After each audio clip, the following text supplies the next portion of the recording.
Bonjour Nicole Gakou. Bonjour. Bienvenue à Séné News. Merci beaucoup. Vous êtes la présidente de l'Union des femmes chefs d'entreprise du Sénégal et vous dirigez plusieurs entreprises, notamment du BTP, dans l'impression également.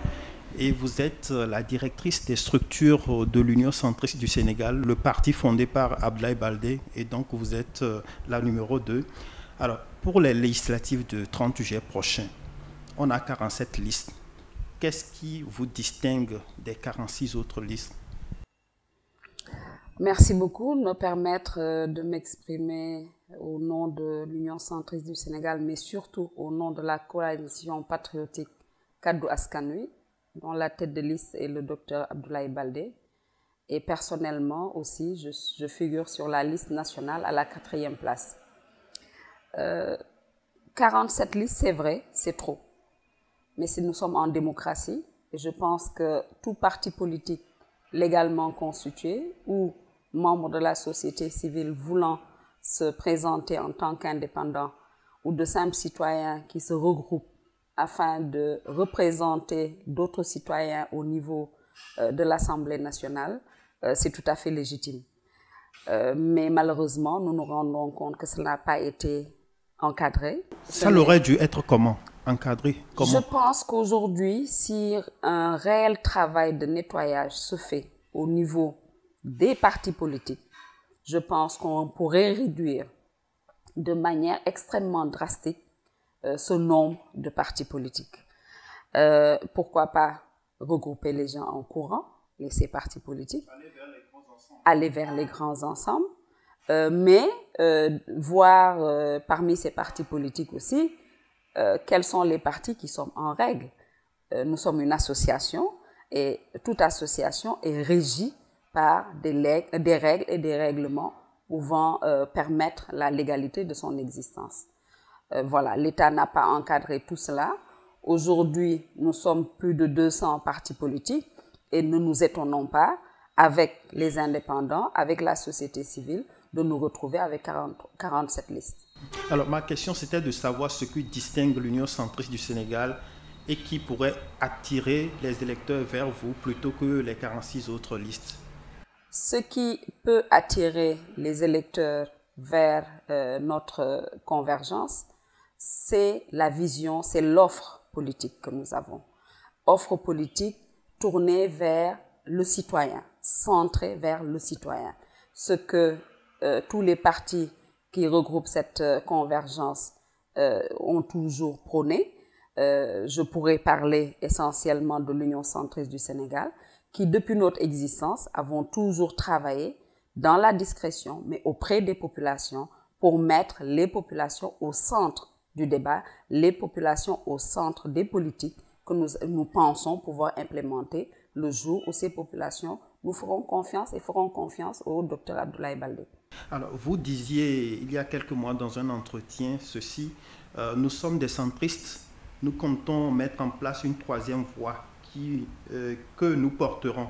Nous travaillerons à avoir un groupe parlementaire aux couleurs de l'UCS. Bon, finalement, la troisième voie, c'est devenu une mode.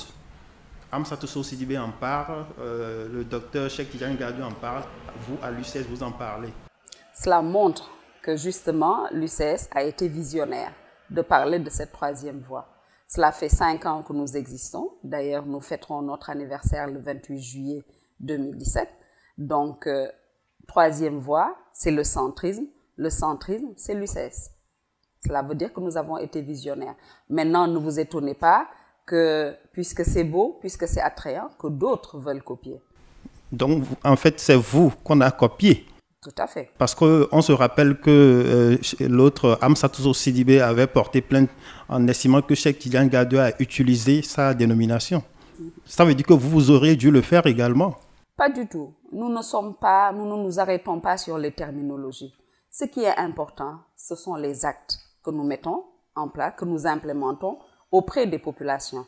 Et c'est ce qui permet aux populations de voir qu'il y a possibilité réellement d'avoir une troisième voie et non pas de se clamer d'une troisième voie sans réellement montrer quelle vision pourrait porter cette troisième voie. Alors, Il semble que le pouvoir vous a longtemps courtisé. Il vous courtise toujours? L'UCS est attrayant, le docteur Abdoulaye Baldé est attrayant. J'aime à dire que depuis 2012, le pouvoir nous courtise.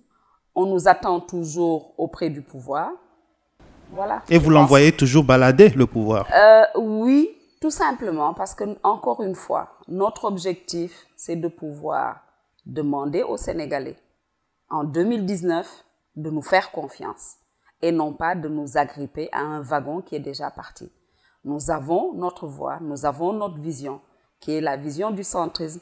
Nous avons une politique qui est à un début déjà d'implémentation auprès des populations, en y amenant l'énergie, en y amenant l'eau, modestement, parce que ça, c'est le travail régalien de l'État, mais nous sommes des citoyens et chaque fois que nous pouvons alléger la souffrance des citoyens, de nos concitoyens, nous le faisons en tant que parti de l'opposition, mais aussi en apprenant aux gens à pêcher et non pas à leur donner du poisson.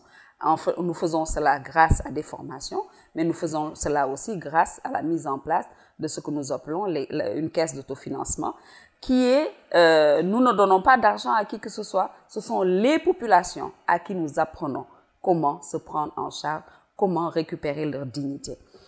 Aujourd'hui, nous ne sommes pas avec le pouvoir, même si beaucoup de choses nous ont été offertes, parce que nous croyons que le président Abdoulaye Baldé peut être l'alternative pour le Sénégal. Concrètement, quel type de député comptez-vous donner à l'Assemblée nationale et quel genre de réforme comptez-vous insuffler à l'institution parlementaire? Ne nous leurrons pas. Aujourd'hui, il faut renouveler les députés de l'Assemblée nationale. Nous sommes un parti politique. Ces échéances font partie de notre cursus, font partie de notre évolution. Mais lorsque je dis ne nous leurrons pas, nous ne sommes pas l'État et si nous n'avons pas la majorité à l'Assemblée nationale, il nous sera difficile d'influer sur les lois qui seront votées. Tout simplement parce que l'État, le président de la République ayant la majorité, les lois qu'il voudra faire passer par sa majorité le seront. Par contre, nous irons à la conquête de cette majorité et nous pensons avoir un groupe parlementaire. Pourquoi faire? Pour représenter dignement le citoyen lambda qui est au fin de son village, qui a besoin d'eau. Le représenter comment? Le représenter parce que le rôle du député, c'est d'être présent à l'Assemblée nationale, donc un rôle de représentation, mais un rôle de vote des lois, donc pouvoir connaître la quintessence de ces lois-là et pouvoir les défendre, si elles sont opportunes, pouvoir l'accepter, si elles ne le sont pas, pouvoir donner cette troisième voie, donner la voix aux sans-voix, même si, in fine, nous savons que la majorité fera passer ces voix. L'autre rôle aussi, en tant que député que nous pensons mettre en exergue, c'est le rôle du contrôle de l'action du gouvernement.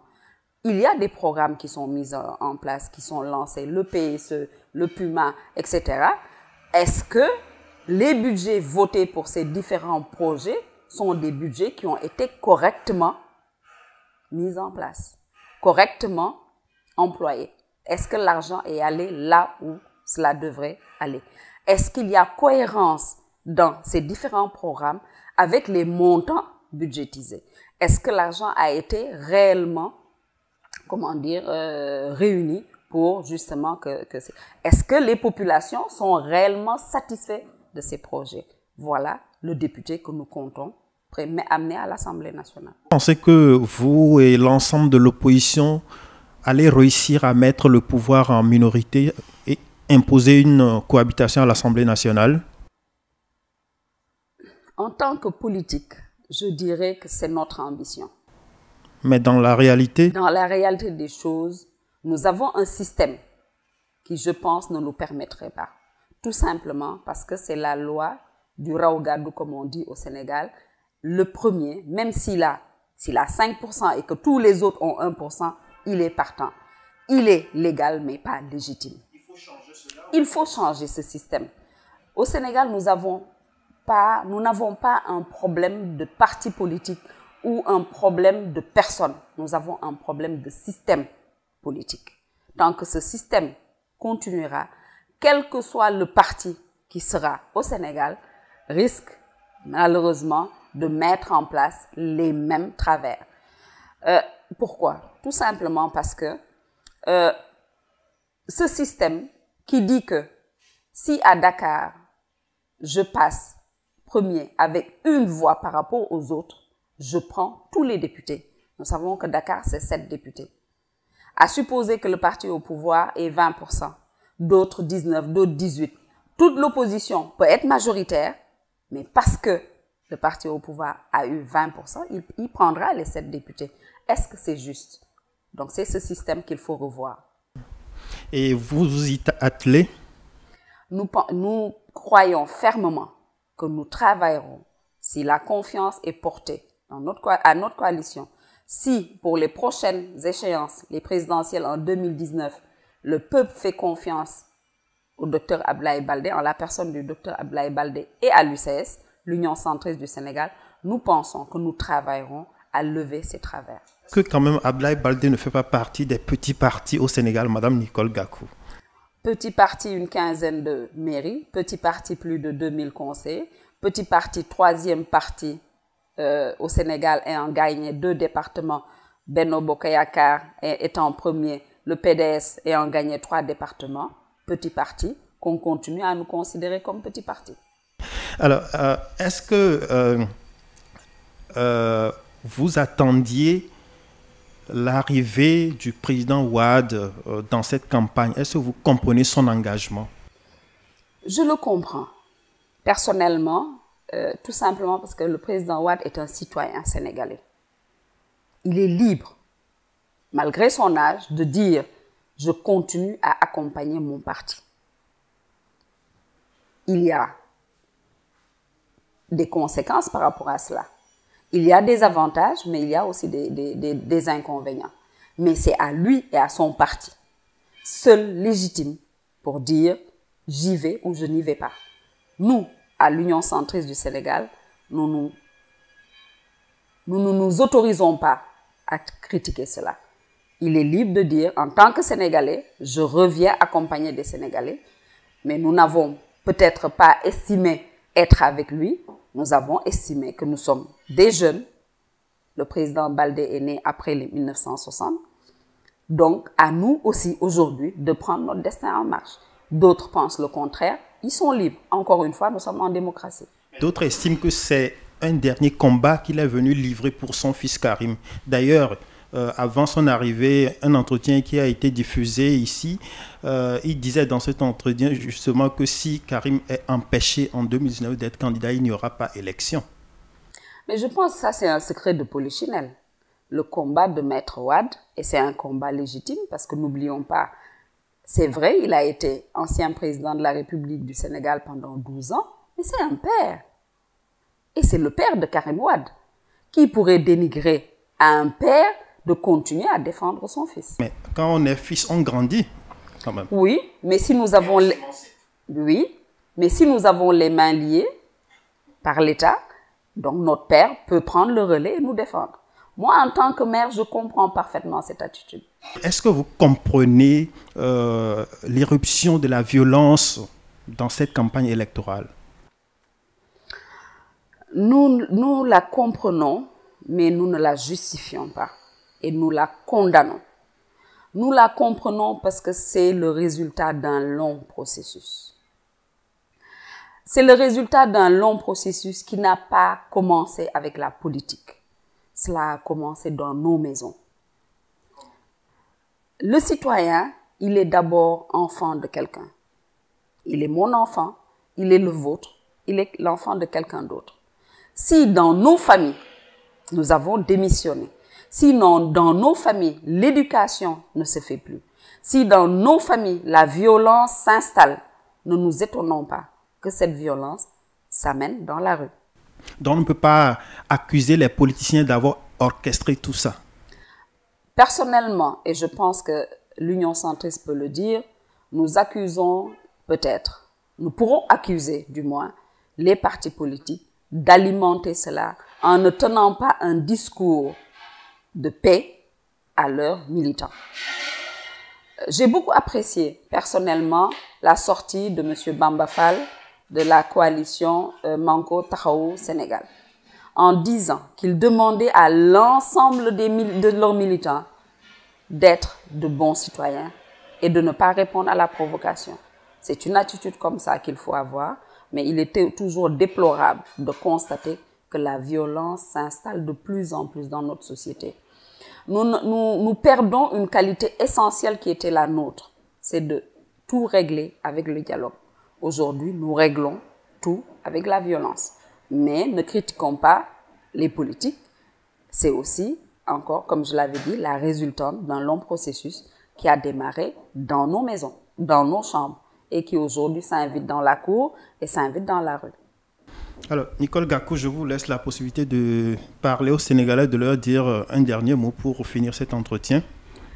Le mot de la fin, c'est d'abord de remercier l'ensemble des Sénégalais. Remerciement pourquoi? Parce qu'aujourd'hui, je pense que nous demandons un peu trop à l'ensemble de nos concitoyens d'être présents pendant les référendums, d'être présents pendant les législatives, dans bientôt 2 ans, de revenir pour les présidentielles. Je pense que tant en termes de temps, tant en termes d'argent, on aurait pu, en nous asseyant tous ensemble, quand je dis nous, la classe politique, pour trouver un juste milieu qui pourrait satisfaire l'ensemble de la classe politique. Nous ne l'avons pas fait. Moi en premier, nous emportons la responsabilité. Mais aujourd'hui, nous sommes devant cette échéance. Nous demandons aux Sénégalais, et je profite de cette antenne que vous me donnez, de leur dire, faites-nous confiance. Faites confiance à une nouvelle classe politique. Je ne suis pas de celles, c'est pour ça que je me suis engagée aussi en politique, qui pensons que les politiques ont échoué. Non, les politiques n'ont pas échoué du tout. Les politiques sont dans leur rôle, mais il faudrait que les citoyens, que les Sénégalais soient conséquents avec eux-mêmes. Parce que nous ne pouvons pas comprendre que nous demandons, du moins que le Sénégalais demande aux politiques de changer le visage politique, économique et social du Sénégal et néanmoins de continuer à faire confiance en des personnes qui ont pour seule arme la corruption, la médisance et la prison. Faites confiance à cette nouvelle classe de femmes et d'hommes afin d'avoir des changements au niveau de l'Assemblée, mais aussi les changements au plus haut sommet de l'État.